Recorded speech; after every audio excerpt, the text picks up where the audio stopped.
I'm Charlotte McLeod with the Investing News Network, and here today with me is Jeff Swinoga, EY's National Mining Co-Leader for Canada. Thanks so much for joining me today. Well, thanks, Charlotte. It's a pleasure to be here, and I tell you, I love the Denver Gold Show, and I think the work you're doing is great. So I really appreciate you doing this interview today. Great, and definitely appreciate you being here. First thing I want to start talking about is the gold price. Sentiment here seems pretty positive. I was in Beaver Creek last week. It was also, people were feeling good there as well. What's your take on where gold is at right now and the main drivers behind it? Okay. No, it's when you look at what's happened to the gold price recently and how it's moved up to a new kind of plateau, the 1,500 level per ounce, I think that's the fact that it's staying here is also says something.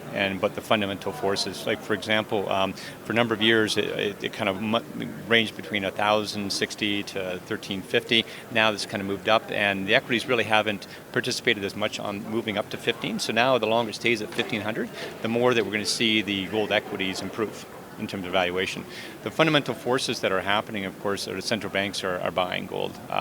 They've been buying at a pace that's probably at a historic high right now, both China and India. There's also been, I think even Poland bought about 100 tons recently strategically. And so that shows that when you look at other currencies and safe havens and diversifying risk, that gold does play a pivotal role in that type of diversification for central banks. So those fundamentals we expect they're going to continue from what I'm hearing. Of course, every day when the stock market goes up or down, we don't know if the gold price is going to react, but I think that the fundamental forces are there. You mentioned the higher gold goes, probably the higher we'll see the gold stocks move. What have we seen so far? Has there been movement, and which ones are seeing that movement? Yeah, it's really the ones that are producing that have moved higher. We have seen selective junior mining companies kind of participate in this rally, which is great. So there has been participation. However, I think everyone feels that it really hasn't moved to this full potential. And this is what happens sometimes where gold moves up and then the equities are delayed because everyone's throwing, is it going to whipsaw back down again, or is it going to continue at this level? So the more it stays above 1,450, 1,500, we're going to see positive pressure on those sort of junior companies and mid-tier. Of course, the majors have participated as well. Of course, they're operating the well-diversified and very liquid, but we're waiting to see more of the junior participation. Speaking about the companies in the gold space, what is their financing situation like right now? How do you see that? Well, what's happened recently with gold moving higher and a little bit of silver moving higher off the base of $15 an ounce is there have been financings. So this summer, companies have been able to access funds. It's been somewhat limited. There's still a scarcity to capital in the sector. So there have been a couple bought deals which we haven't seen in a while. One that was fairly large for the mining sector, but we're still seeing good projects accessing funds. Other projects with good returns are still looking for funds that are appropriate for them, whether it's going to be a form of debt, equity, convertibles, or streams. Yeah. Would you see more money become available as the gold price keeps rising, if it does do that? Yeah, well, if you look at even some of the presentations today we're seeing at the Denver Gold Forum, everyone's talking about 1,200 or 1,250, and this is the base for their projects. Now, if the longer it stays at the higher gold price, these projects could be revalued at a higher, maybe 1,300, maybe 1,350, as time goes on, and we kind of see that plateau. So with that sort of PNAV valuation pushing it higher because of the gold price and the project looking fundamentally better, I think we're going to see improvement. Tell me about what themes you're seeing in the gold space right now. Obviously, we've been talking about price.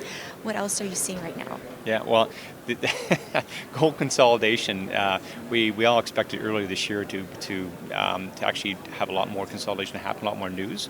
We haven't seen as much as people thought for a number of reasons. We can talk more about that. But another initiative that we're seeing is ESG. So environmental, social, and governance being a big thing. World Gold Council just came up recently with their responsible gold mining principles. So that was great to see. A number of companies today have actually put that in their presentation, talk about how they are looking for metrics that are meaningful for investors. And we're also hearing from portfolio managers that I've been talking to recently that are saying ESG is actually really a big part of their decisions that they're in terms of investments that they're talking about. We hear a lot from European investors, and we're hearing more about that from North America.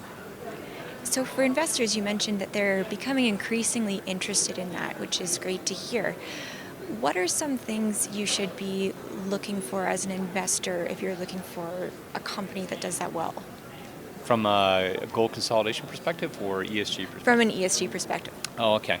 Well, I think the first step is understanding what metrics are relevant for them.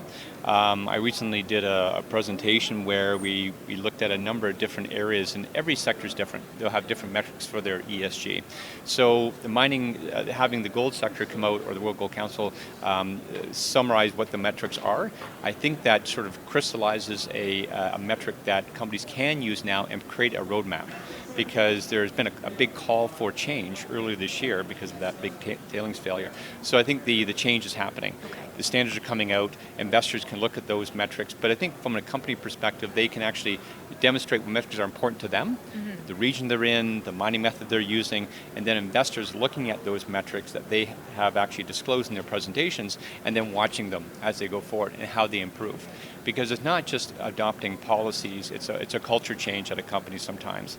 It's talking about how they respect communities, what values they have, and so it's a holistic approach overall. So as an investor, I think that that's how you, actually we did a survey, which I think it had 180 portfolio managers, and they said, 96% said that ESG factors into their decision making.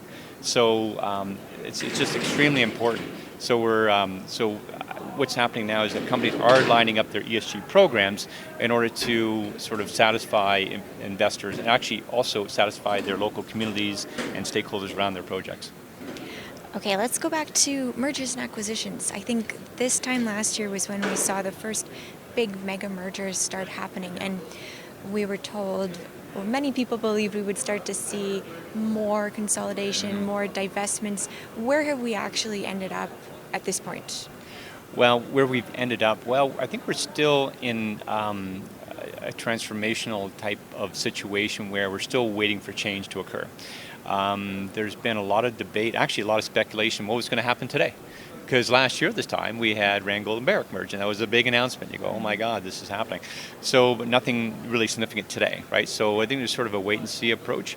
And I think from what I've been hearing is that the portfolio managers actually like to see some consolidation occur. Because in the recent conversations I've had is that they need liquidity. They need to, in order to invest in some of these smaller companies. So if some of these smaller companies with single asset companies or even smaller assets in different jurisdictions can combine, create more liquidity, create more relevance for these even portfolio managers that are in the precious metal space, and even the generalists, which are even more important, I think that that would be great, and we're going to see a lot of lift when that happens. But so far, there's been some concern about the G&A at these companies, whether they can decrease their G&A even more. There's been concern about activism. So, for example, if companies look to merge, is there going to be an activist shareholder coming in and sort of trying to break them apart or put them in play, right? So that's also another concern. And to be honest, I don't think companies like boards and CEOs want to get it wrong. They want to look at demonstratable synergies. They want to be able to say, we're doing this because, not just because of liquidity purposes. They're doing it for a good, solid, tangible economic reason. So it takes time. Sometimes different companies have different cultures and how they work together and strategic objectives they have to change. And who changes, right? Yeah. So I think at this point, we're still a wait and see. The divestitures are having crystallized. We've been hearing that there's still a lack of capital available for even mid-tiers to buy some of the divestitures that are coming up. Junior space is still even more difficult, but I think we're going to see some news. I think in the next couple of months we are going to see some news because there has been a lot of conversations. Great. Was there any other themes in gold or trends that you're seeing right now that you would point out? Well, I mean, as companies sort of look at this sort of reconsolidation and ESG, there's also productivity. So we're seeing a few companies adopt sort of a manufacturing sort of mindset in terms of how to improve productivity. Recently, a very large major mining company actually we got engaged for digital transformation. So it's exciting times. So we're very pleased about that. But we're also seeing sort of the mid-tiers look at adopting some of the productivity tools that are available. So change is happening. It does take time, and it's a difficult situation for companies to decide whether to put money into exploration or put money into productivity or even putting money into research and development. And that's what we need more in the mining space, more research and development to understand how we can do things better. Mm-hmm. And actually that ties into sort of the ESG. If we can have a smaller footprint or less use of reagents, things like that are very important, right? And so that's part of that whole transformation that we're hoping is going to happen next couple of years. Right. It's interesting you mentioned productivity. I feel like usually we tend to see companies trying to make improvements when we're in a bad market, and so I guess it's nice to see it happen when we're not in such a terrible place. Well, in fact, we were talking to some chairmen and CEOs, and they were saying that even though the gold price has moved up, they're not stopping their productivity programs because they know if they want to insulate themselves in, I wouldn't say any gold price environment, but in many of the scenarios that could play forward. So maintaining that margin and speed to market and getting your products out there is extremely important. It is a theme too. We're actually launching our top 10 business risks coming up soon and future mining. Mm-hmm. And I won't say too much about it, but one of the themes in there is more joint ventures to crystallize synergies, maybe as opposed to consolidation, but also other non-mining companies joint venturing with mining companies along a vertical integration format, so that you might have car companies teaming up with copper companies. You might have things like that, lithium companies and so forth. So it's exciting times. Our hope is that mining companies will adopt some of this new technology first, and not be sort of joining with another company that sort of implements it themselves. So we want to see miners do the implementation and show that they're leading on many different metrics. Okay, well, that's great. Hopefully the future will bring some exciting things. I think that's all for me, unless there's anything else you would want to add or cover right now. No, I think you've asked all the relevant questions, and we're looking forward to see what happens. And really happy that I think the overall health of the mining sector is much better now than it was maybe a couple months ago. So I think it's great to see. Okay, well, great. Thank you so much. Once again, I'm Charlotte McLeod with the Investing News Network, and this is Jeff Swinoga with EY.